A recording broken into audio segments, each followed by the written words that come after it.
इसी हाथ से हमारे सिपाहियों को मारा, इसी हाथ से पत्थर को पकड़ा। काटो इसका हाथ।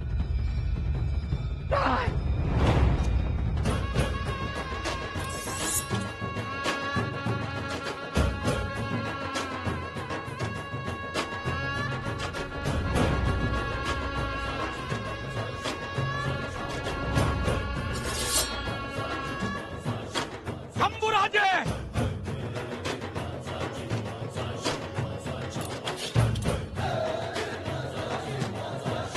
हाँ दिलेर खान।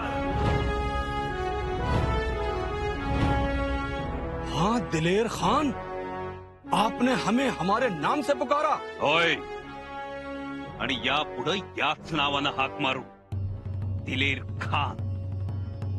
कारण ज्याची जशी लायकी तशी हाक मारायची रीत या मातीची. मतलब? मित्र म्हणतोस आणि कावा खेळतोस, दोस्त म्हणतोस आणि द्यूत खेळतोस. कपटी. शंभुराजे, आम्हाला आराम करायला सांगितलं आणि आमच्या पाठीमागं ही हरामखोरी. शंभुराजे, ढंग से बात करना. त्यासाठी रंग चांगले उधळावे लागतात दिलेर खान. आमच्या माणसांचे हात जोडायला निघाला होतास. गड घ्यायला जाताना कुठली शर्त ठेवली होती आम्ही? आमच्या माणसांची सुरक्षा. आणि ती शर्त विसरून कपट खेळतोस. अरे डोळ्यात सुरमा भरलायस की मसनातली राख? शंभुराजे, अपनी मर्यादा में रहकर बात कीजिए. दिलेर खान अपने उसूलों का पक्का है, लेकिन क्या? तू कोण आम्हाला मर्यादा सांगणारा?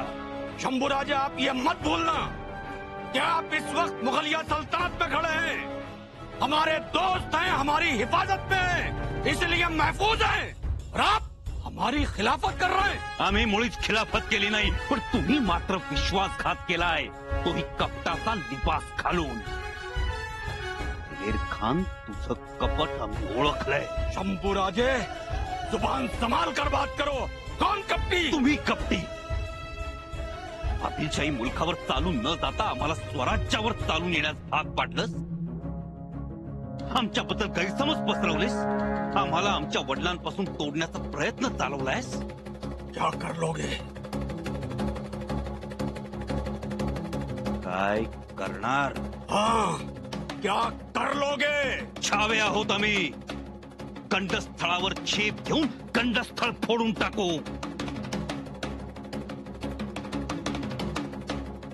उसके लिए मुंह में दांत और पंजों में नाखून चाहिए, जो हम आपके पहले ही निकाल चुके हैं. अब आप सिर्फ हमारे सामने घुटनों के बल आ सकते हैं.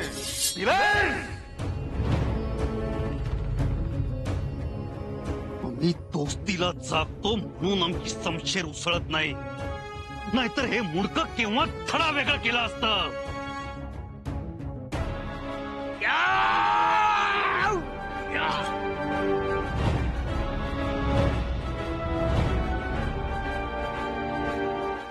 आमच्या मावळ्यांना मोकळं करा, आत्ताच्या आत्ता. कोणाचाही हात तुटणार नाही. ज्यांनी स्वराज्यासाठी तलवार धरली, ज्या हाताने स्वराज्य घडवलं, त्यातला एकही हात आम्ही असेपर्यंत तुटणार नाही. जा तुम्ही.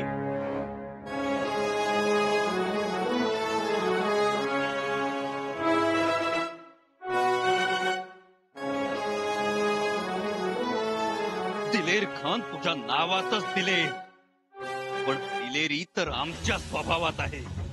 पुन्हा अशी गुस्ताखी केली तर याद राख, आजपर्यंतचा इतिहास आहे, स्वराज्याशी बेईमानी करणाऱ्याला स्वराज्य धडा शिकवतच, प्रसंगी जीव सुद्धा घेत. आणखी एक गोष्ट, आम्ही तुझ्यामुळं सुरक्षित नाही, तर तू आमच्यामुळं सुरक्षित आहेस. नाहीतर तुझ्या नावापुढं केव्हाच पैगंबर वासी दिलेर खान लागलं असतं. येतो आम्ही.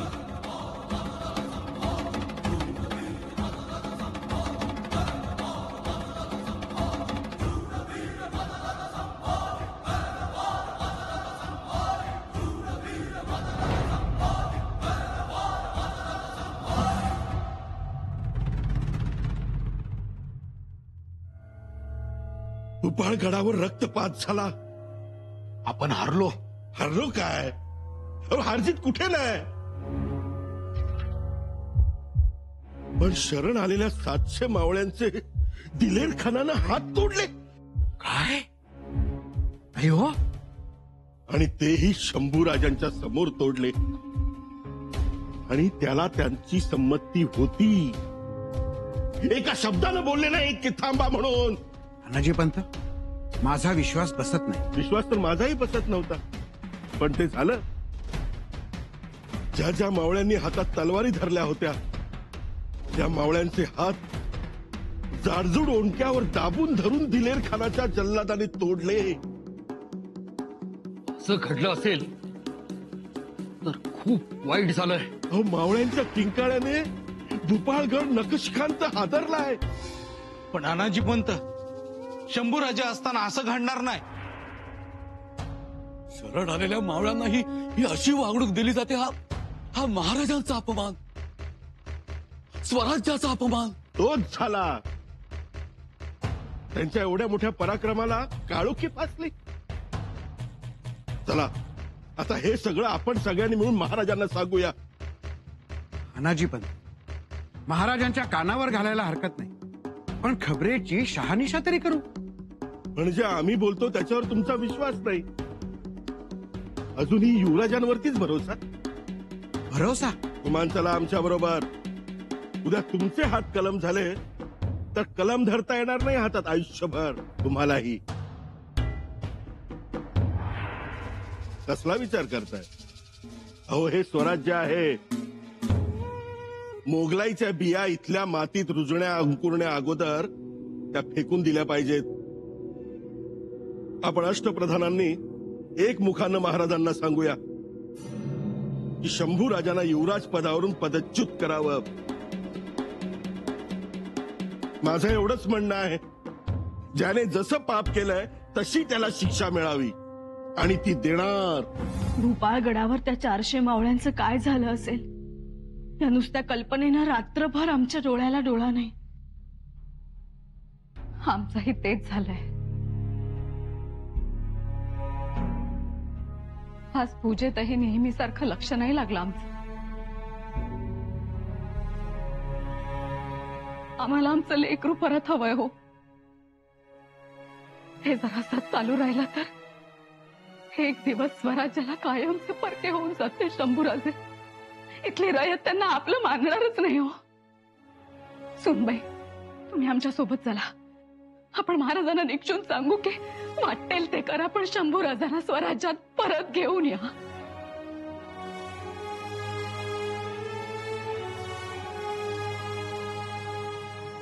कोणत्या तोंडानं महाराजांकडे जायचं मातोश्री? का तुम्ही काय केलंय? सुनबाई, तुम्ही स्वतःला अपराधी का मानताय? कुलमुखत्यार आहात ना, मग कुलमुखत्यार म्हणून चला. भवानीबाईंच्या आई म्हणून चला, या घरातल्या सुनबाई म्हणून चला, शंभूराजांच्या पत्नी म्हणून चला. परत परत त्याच चुका करू नका धाकट्याबाई साहेब. कोणती चूक करत आहोत आम्ही? शंभूराजेंना स्वराज्यात परत आणण्याची. आपलं लेकरू आपल्याला कायमचं परक झालंय का? आता तसंच मानावं लागेल. पण आम्ही मानत नाही आणि कधी मानणारही नाही.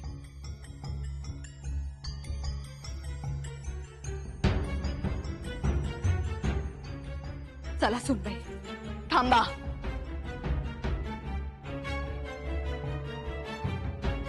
एका प्रश्नाचं उत्तर द्या. तुम्ही दोघी प्रेमापोटी त्यांच्या चुकांना माफी देऊन त्यांना आपलं म्हणाले. आम्ही म्हणू कदाचित, परंतु आता 400-500 मावळ्यांचे हातपाय गेल्यानंतर रयत त्यांना आपलं मानेल? जीवाची बाजी लावून लढणारे मावळे त्यांना स्वीकारतील?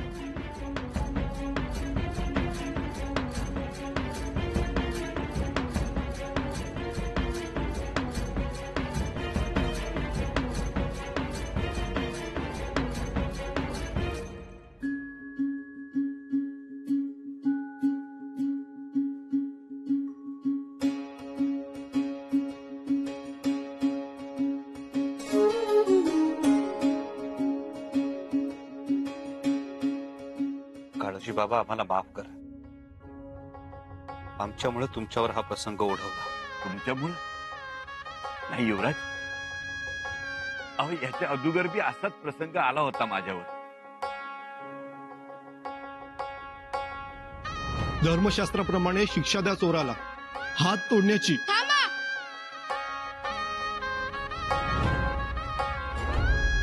काळोजी आपल्या सर्वांपेक्षा खूप खूप बरे आहेत. देवाच्या भीतीने त्यांनी आपला गुन्हा कबूल केला आणि मुद्देमालासह आले. तेव्हा बी माझा हातच तुटला असता, पण तुम्ही मला वाचवलं.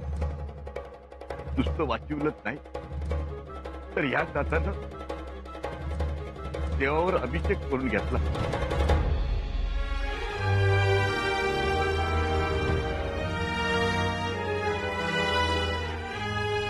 आणि मला धुवून पुसून माणसात आणलं. नाही सरलो म्या, नाही सरलो. आणि माझ्या चोरांच्या टोळीच्या हातात तलवार देऊन सरदार बनवलं, वत मिळवून दिली. राज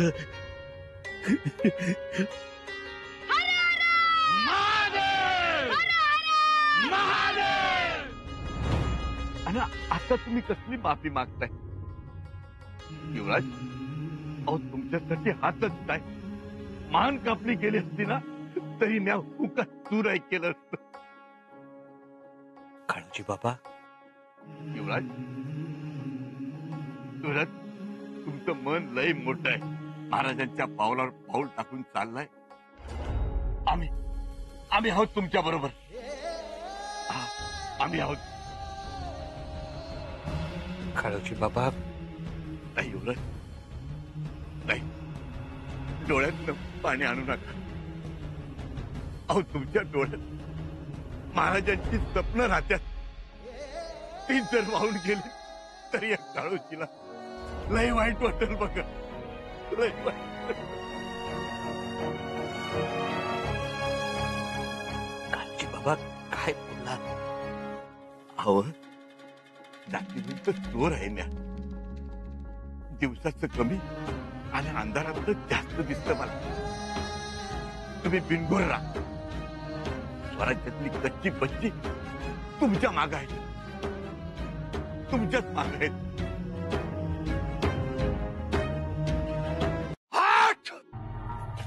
बहुत हो गया संभा का खेल. इसकी गुस्ताखियां अब हमारे बर्दाश्त के बाहर हैं. हुजूर, ये शंभू राज है. शंभू राजे मत कहो मुल्ला, संभा कहो उसे. अरे वो समझता क्या है अपने आप को? मैं उसके बाप से बड़ा हूँ, उसने मुझे तलवार दिखाई, मुझे दिलेर खान को. अब इसका कुछ ना कुछ तो करना ही पड़ेगा मुझे.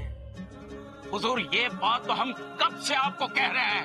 ये संभा एक जलता हुआ कोयला है. ना तो मैं इसे अपने हाथ में ले सकता हूँ और ना ही मैं इसे अपनी जेब में रखकर घूम सकता हूँ. हुजूर, कोयला जलता हुआ है तो तकलीफ देगा ही. पानी डाल दो उस पर, ठंडा करो उसे, मार डालो इस संभा को. बेवकूफ, गधे हो तुम घोड़े पर नहीं गधे पर सवारी करने के लायक हो. अरे कुछ कहने से पहले कुछ सोच समझ तो लिया करो. इसमें मैंने क्या गलत कहा? क्यों पांढरे सरकार?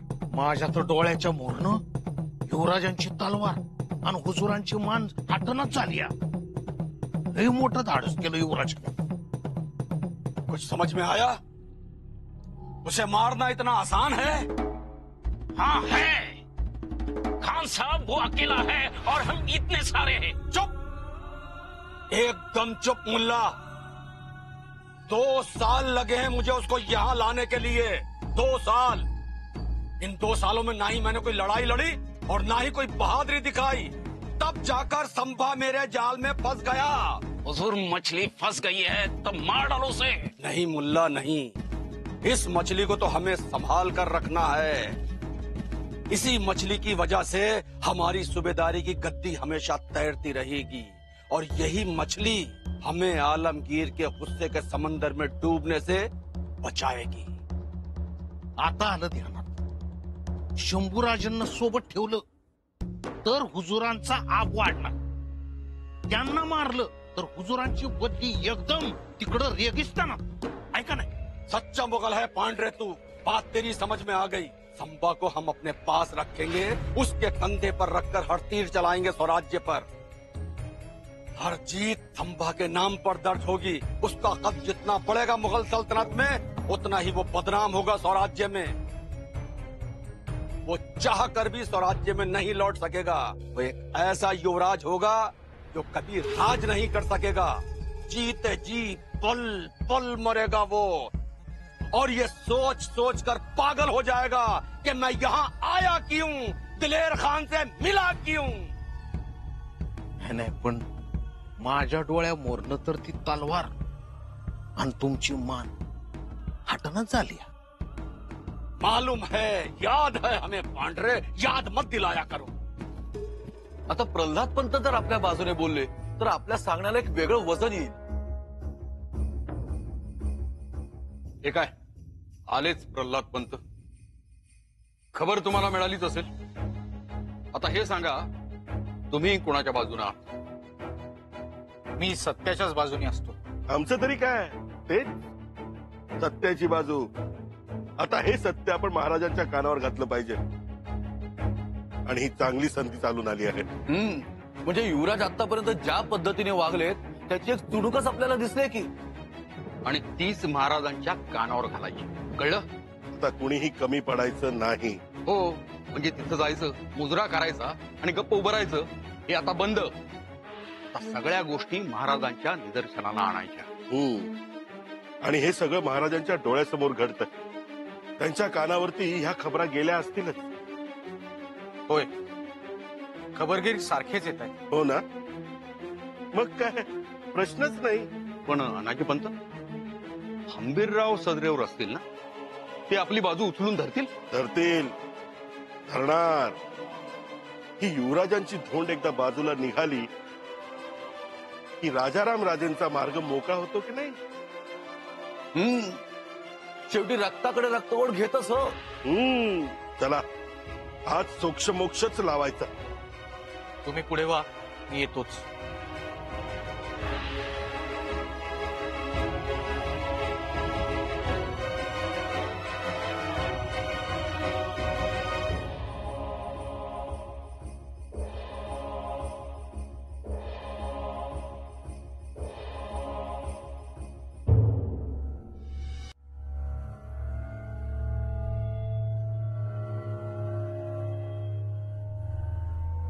महाराज, आता गप बसून नाही चालायचं, काहीतरी करा.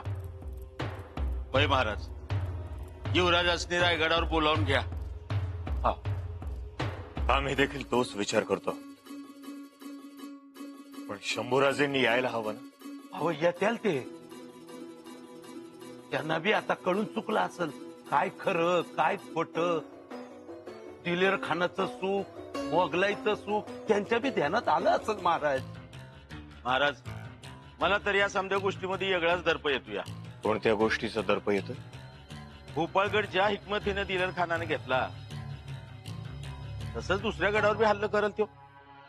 पण आता यापुढे स्वराज्याचा एकही गडकोट त्या दिलेर खानाच्या हाती लागणार नाही, कारण आमचा आदेश हा सगळ्या गडकोटांवर पोचलेला आहे. माफी असावी महाराज, तुमचा आदेश गेला असेल म्हणजे मला बी तसा हुकूम आलाच होता की तुमचा. पण माझं काय झालं, शंभूराज समोर आलं आणि आपोआप माझं हात जोडलं गेलं. तशीच समध्याची मान मुद्र्यासाठी झुकल. ते तुमचं चुकलंच फिरंगोजी. तुम्ही आमच्या आदेशाची अंमलबजावणी करायला हवी होती. अगदी त्यांच्यावर गोळ्या फेका असं देखील बोललो होतो आम्ही. महाराज, फिरंगोजींचं इमान तुमच्या रक्ताशी आहे. ते इथून पुढे स्वराज्याशी बांधलं जावं, आणि हे प्रत्येकाने लक्षात ठेवावं.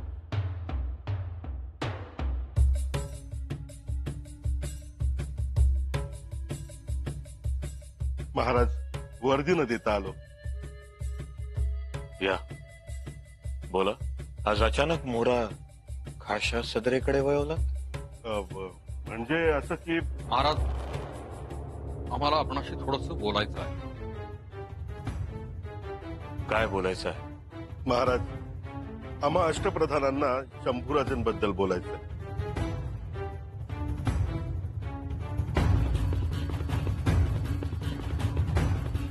सुनबाई, हे कदाचित शंभूराजांच्या विरोधात मोठ्या षडयंत्राची सुरुवात असणार.